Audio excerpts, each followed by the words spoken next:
Tregian Jr. was the oldest son of Francis Tregian Sr. and Mary Tregian, born in 1574. During the many years that Francis Sr. was in the Fleet prison, Francis Jr. and his younger brother Charles were smuggled out of the country and taken to France to be educated at a school for English Catholic boys founded by the Jesuits. By 1586, at the age of 12, Francis Jr. was now pursuing an even more rigorous course of study of scholastic theology at the English Seminary of Douai, France. This seminary was founded in 1568 by Dr. William Allen, an expatriate Englishman and former Oxford academic. Although neither Francis Jr. nor his brother were ever ordained as Catholic priests, they were both studying alongside of English students who were preparing to take their orders and return to their native country, England. It is likely that Francis Jr. and Charles were held in special esteem by their fellow students and professors because of the notoriety of the Tregian family and the suffering that their family had endured. The young men at this seminary who were preparing for the priesthood were fully aware of the dangers involved in returning to England as an ordained Catholic priest. In fact, Cuthbert Maine, the Tregian family priest who had been brutally executed, was known as the first martyr of Douai, and the details of his torture and death were widely discussed by the students at the seminary. These students recognized that they would have to be prepared to sacrifice their lives for the Catholic cause, and in the end, over one-third of the graduates of this seminary suffered the same fate as Cuthbert Maine after they returned to England. Dr. Allen left France in 1585 for Rome and was promoted to cardinal in 1587. He looks much younger in this photo, and I think it's because he's not having to chase a bunch of boys at this school anymore. That's my theory. Okay. Dr. Allen left France for Rome and was promoted to cardinal in 1587.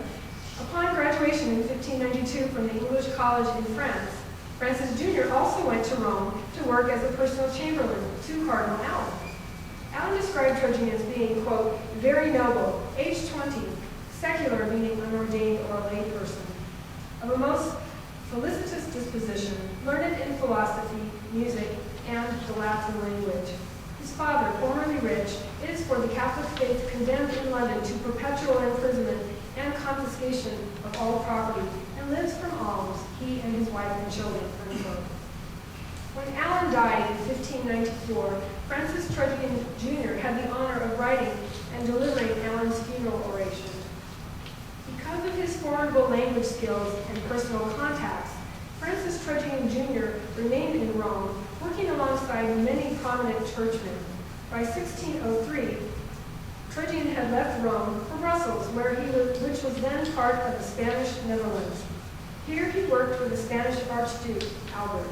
This is where he became acquainted with expatriate Catholic Englishman, composer Peter Phillips, whose Pavana Dolorosa Tregian I just performed. When Francis Tregian Sr. left England in July of 1606 on his way to Spain, he first went to Brussels, where he presumably visited his son Francis Jr., giving him instructions to return to England as head of the Tregian family to reclaim the properties and titles that had been confiscated by the crown.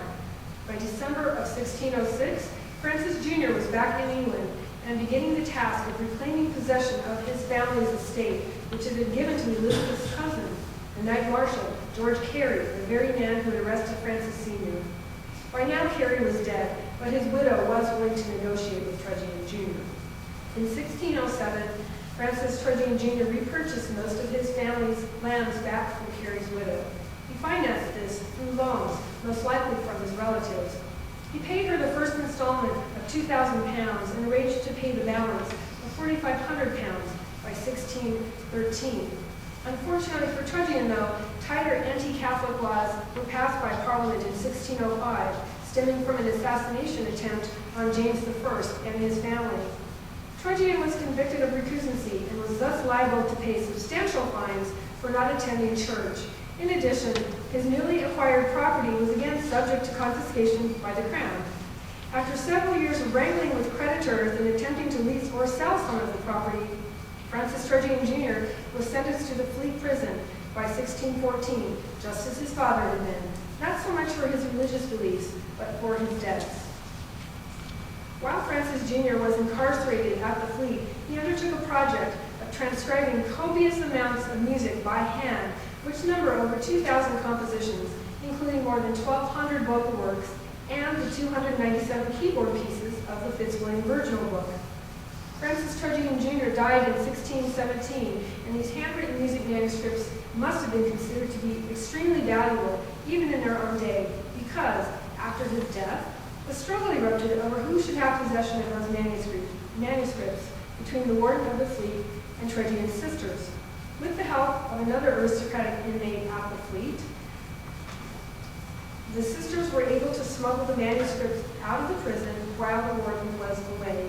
Presumably, the manuscripts stayed within the possession of the Tregian family for the next 100 years or so, but after that time, they were split up and sold separately to different collectors. Lord Fitzwilliam was the last in a line of owners possessing the collection between 1740 and 1816. In preparation for making my edition of selections from the Fitzwilliam Virginal Book, I have looked in detail at every page, comparing it with the complete 1899 Wyckoff and Hertel edition reprinted by Dover Publications. As a sample, some of the things in the manuscript that have caught my attention, I would like to show you one passage from a prelude called El Kidderminster. What is interesting about this piece is that Tregian inserted some fingerings into the manuscript. Here's how Maitland and Squire transcribed this section of the piece as it is printed in the Wyckoff and Hertel edition. Notice the strange consecutive use of the second finger in a quick passage. Using this fingering makes no sense, and it would render this passage nearly impossible to play quickly. Because of this realization of this fingering in the Wyckoff and Hertel edition, several writers have commented on the strange fingering system of the English virginalists, and they have postulated on why such fingering would be used in a passage like this. If I looked at Tregian's manuscript and became familiar with his handwriting, I discovered that Maitland and Squire had mistakenly transcribed Tregian's ones as twos. The corrected passage should read this.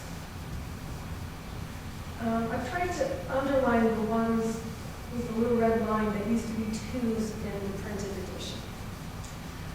The underlined ones in this chart were transcribed as twos in the Wyckoff and Hertel edition. Maitland and Squire also transcribed the word Kidderminster as the composer instead of Kiddermister as part of the title of the piece. I will now perform Preludium El Kiddermister by Anonymous with the corrected